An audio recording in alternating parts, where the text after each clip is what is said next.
एक तो प्रदेश के मुख्यमंत्री हेमंत बिश्व शर्मा पर मैं एक चार्जशीट ला रहा हूं जो सर्वविदित है। आप लोग मीडिया के सब जिम्मेदार लोग हो, आपको सब कुछ पता है। लेकिन प्रदेश के मुख्यमंत्री मुख्य मुद्दों से ध्यान भटकाने के लिए इधर उधर की बातें कर रहे हैं। तो सबसे पहले मैं उनसे पूछना चाहता हूं कि आप बिना कुछ इधर उधर की बात किए जो कुछ सवाल मेरे कांग्रेस के हैं उनका सीधा जवाब दीजिए। यह आप पर एक चार्जशीट है, एक आरोप पत्र है और ये 35 साल से लेके अब तक का है। 1991 में प्रदेश के मुख्यमंत्री हेमंत बिश्व शर्मा जी पान बाजार पुलिस स्टेशन में उल्फा के नाम पे एक्सटॉर्शन में पकड़े गए थे और उन पर टाडा लगा था और 15 दिन वो पुलिस रिमांड पे थे। बहुत बड़ी बात है। उनके अपने किचन में वो रिवॉल्वर के साथ पकड़े गए और जो उसी साल 91 में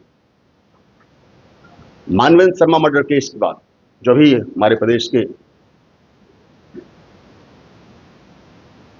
कांग्रेस के अध्यक्ष और डिप्टी लीडर लोकसभा वरुण गोगोई जी ने बात रखी है कि मानवेंद्र शर्मा मर्डर केस में वो अपनी स्थिति स्पष्ट करे।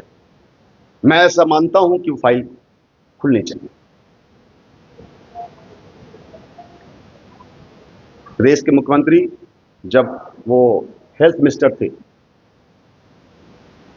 तो टेरर फंडिंग नॉर्थ कछार हिल्स ऑटोनमस काउंसिल में 1000 करोड़ की टेरर फंडिंग के मामले में उनका नाम आया था। उसके बारे में भी अपनी स्थिति स्पष्ट करें। प्रदेश के मुख्यमंत्री हेमंत बिश्व शर्मा जब भाजपा में गए उसके पहले वहां जाने के बाद तो वो पूरी तरह से वॉशिंग मशीन से धुल गए। लेकिन जो सीबीआई की चार्जशीट है शारदा स्कैम और लुइस बर्गर केस वहां वो अपनी स्थिति स्पष्ट करें। और बात यहीं खत्म नहीं होती। प्रदेश के मुख्यमंत्री तो छोड़िए, वो कहा करते हैं आजकल बहुत, मैं देखा एक दो बार वो मैं कहीं देखा उन्होंने कहते हुए कह रहे हैं कि अरे मेरे पास तो कोई कुछ है नहीं, मैं सब कुछ अपनी मुझे कुछ जरूरत पड़ती है तो मैं अपनी धर्मपत्नी से मांग लेता हूं। मतलब उनकी धर्मपत्नी उनको यदि कभी कुछ पैसे रुपए की बड़ी जरूरत पड़ती है तो अपनी धर्मपत्नी से मांग लेते हैं, इनकी भूमिका जैसे ऐसा वो स्वयं कह रहे हैं। क्या उनकी धर्मपत्नी शादी से पहले अपने मायके से ये अकूत संपत्ति जिसका कोई हिसाब किताब ही नहीं लेके आई थी क्या?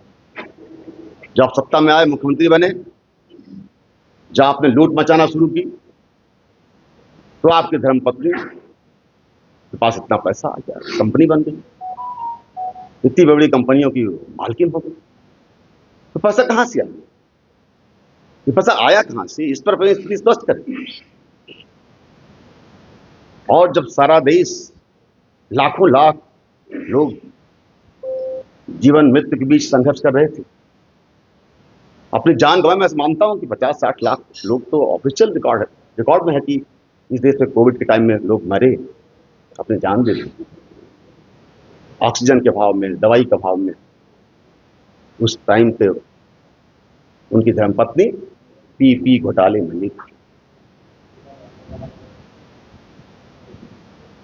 और ये फ्लाईओवर जो यहीं से निकला, क्या है, क्या किया गया था उस पर, ये कौन सा फ्लाईओवर स्कैम, उस पर बताएं, अपनी स्थिति स्पष्ट करें, उनकी धर्मपत्नी स्पष्ट करें। चाहे माजुली की लैंड हो, चाहे काजीरंगा की लैंड हो, चाय बागान तमाम है उनकी लैंड हो, चाहे स्कूल बगाई गांव कहाँ स्कूल है उसकी, वो कहाँ से उनके पास इतनी लैंड आ गई?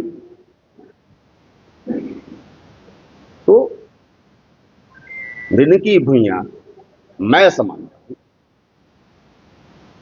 मैं यदि हिसाब करूं उनकी जमीनों का, तो इस पे एक थीसिस लिख जाएगी। न केवल आसाम, आसाम के बाहर किन किन राज्यों में कितनी जमीनें, चाहे कॉलियावर की लैंड हो, चाहे वो जो जिसका जो मैंने जिक्र किया वंध्या इंटरनेशनल स्कूल कामरूप का, इसका हो, चाहे तमाम चाय बागान हो,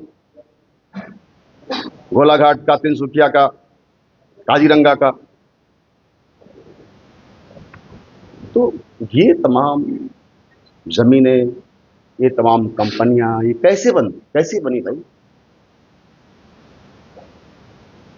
आप प्रदेश की जनता को क्या बेवकूफ समझते हो? आप इधर उधर की बात कर रहे हो। आप बात कर रहे हो कि गौरव गोगोई जी की धर्मपत्नी पाकिस्तान से उनका लिंक है। आप बात कर रहे हो कि गौरव गोगोई जी पाकिस्तान के एजेंट हैं, और गौरव गोगोई जी की वाइफ के बारे में जो बात रखी थी तो 10 सितंबर की डेट दिया था। आप सब मीडिया के सामने उन्होंने कहा था कि 10 सितंबर की डेट मैं दिखाऊंगा पूरे तथ्य सबूत के साथ। कहां गई 10 सितंबर की डेट? आपने अपनी क्रेडिबिलिटी खो दी है। आप इधर उधर की बात कर रहे हैं। आप लोगों का ध्यान भटकाने के लिए बेसिर पैर की बातें, बेसिर पैर का आरोप, जिसका तथ्यों से कोई दूर दूर तक संबंध नहीं है, तो ऐसा बोलने को बोलिए। मैं समझ सकता हूं आपकी मानसिक स्थिति को, क्योंकि आपको 2026 में असम के विधानसभा चुनाव में जो हार दिख रही है उससे मैं समझ सकता हूं, फ्रस्ट्रेशन है। आप अपना मानसिक संतुलन खो चुके हैं। लेकिन आप इन तमाम सवालों का जो वाजिब सवाल है, जो प्रॉपर एविडेंस के साथ, जितनी मैं बातें कर रहा हूं, चाहे हेमंत बिस्व शर्मा जी के बारे में हो, चाहे उनकी धर्मपत्नी के बारे में, सब वाजिब सवाल हैं, एविडेंस के साथ। हजारों करोड़ की प्रॉपर्टीज है। आप इसका हिसाब दीजिए। जनता हिसाब मांग रही है, असम की जनता।